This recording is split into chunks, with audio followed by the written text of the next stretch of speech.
The first time I felt it, it was like a punch in the chest, sudden, sharp, suffocating.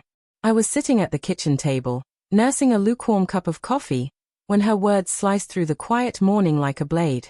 If you can't handle me spending weekends with my ex-husband, maybe we're not right. I blinked, unsure whether I'd heard her correctly. My hands tightened around the mug, knuckles whitening. What? My voice sounded smaller than I expected, almost fragile. Her eyes didn't waver. Calm, steady, terrifyingly unapologetic. I said it. You need to accept it, or...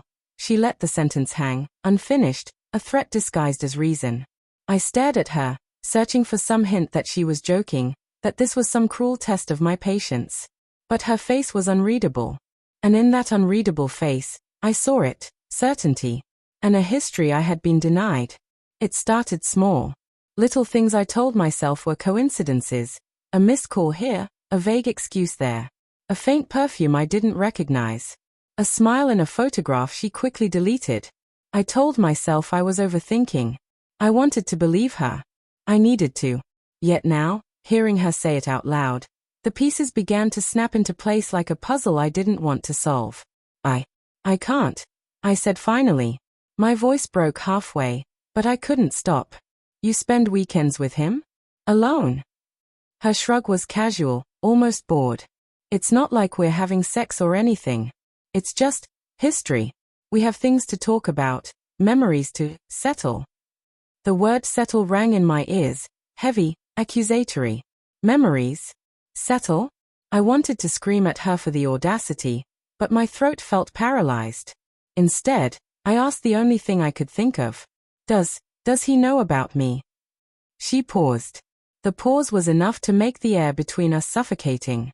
Of course he does. I wanted to believe there was some innocence in this arrangement, some rationalization. But the pit in my stomach told me otherwise. My trust, which I had assumed was unshakable, now teetered on the edge of a cliff I didn't know existed. That night, sleep evaded me. I lay in bed, listening to her gentle breathing beside me, feeling the cold distance of betrayal growing like ice between us. Every tick of the clock seemed louder than the last. I imagined them together, laughing, talking, maybe touching, and the image burned through my mind like fire on dry paper. I tried confronting her over the following weeks, but her answers were always evasive, rehearsed. It's nothing, she said. We're just friends. I'm not hiding anything. You're imagining things. Each time, my heart sank further, but the rational part of me clung desperately to her words. Maybe I was imagining it. Maybe my insecurities were turning shadows into monsters. Then came the invitation, her ex's housewarming. It's just a party, she said. I want you to come. He's going to be there. I wanted to refuse. I wanted to storm out, scream, shut the door on a relationship that had become a minefield of half-truths. But I didn't. Some foolish, fragile hope told me that being there would let me see, really see, that there was nothing. That everything she said was true. I walked into the apartment, and the laughter hit me first, a warm, intimate laughter that didn't belong to me. My pulse spiked. The smell of wine, the soft music, the gentle brushing of hands against hands. It was a scene from a life I wasn't invited into. And then I saw them. They were sitting close, too close, on a leather couch that I knew I had admired in her living room once. His arm draped over her shoulder, her head leaning against him, their smiles private, secretive. It wasn't a hug, not really, but it was close enough that my chest felt crushed. I told myself to breathe. I told myself it wasn't what it looked like. But every rationalization slipped through my fingers.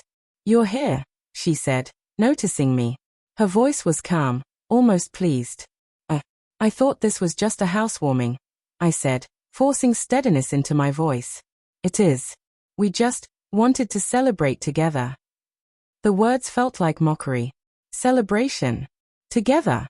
The thought of them celebrating some unspoken intimacy without me made bile rise in my throat. I needed proof, evidence I could point to, something to name the fear clawing inside me. Later, I found the messages. Short, casual, intimate in ways that weren't just friendly. Inside jokes, little nicknames, plans that excluded me entirely. My hands shook as I scrolled through the digital trail of their closeness. Each ping, each word, felt like another layer of betrayal being carved into my chest. I confronted her the next morning.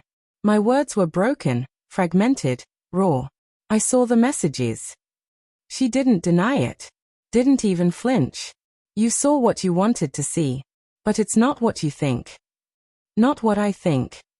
I laughed bitterly. You're lying in my face. I'm not lying, she said softly. I'm telling you the truth. But the truth isn't always easy to understand. We have a bond. A complicated one. But it doesn't change us. The room felt like it was spinning. Complicated. Bond. Truth. All words I could hear but not comprehend. And then the real shock came, not from her, but from me. From the realization that despite the betrayal, despite the hurt, I still loved her. Still wanted her. Still hoped, stupidly, that we could repair something that felt irreparably broken. But love didn't stop the tears, didn't stop the nausea, didn't stop the quiet, gnawing despair. Love didn't make the betrayal vanish, it only made it hurt more. I left that night, walking aimlessly through streets blurred with neon and rain. I didn't know where I was going, only that I had to move, to escape the suffocating intimacy that had been stolen from me. I felt both hollow and overflowing with anger, confusion, and sorrow. Weeks later, I would learn more, evidence she hadn't expected me to find, encounters I couldn't ignore, the subtle lies that had built a fragile castle of deceit. But in that first moment, when she told me I couldn't handle her weekends with him, the fracture was already there. The trust was gone, and with it, the life I thought I knew. I realized then that betrayal doesn't always arrive with a scream or a slap. Sometimes it comes in whispers, casual confessions, and invitations. Sometimes it arrives wrapped in love, hidden in normalcy, and it's more devastating for it. And sometimes, the hardest part isn't the betrayal itself, it's the knowledge that you can't unlove the person who betrayed you.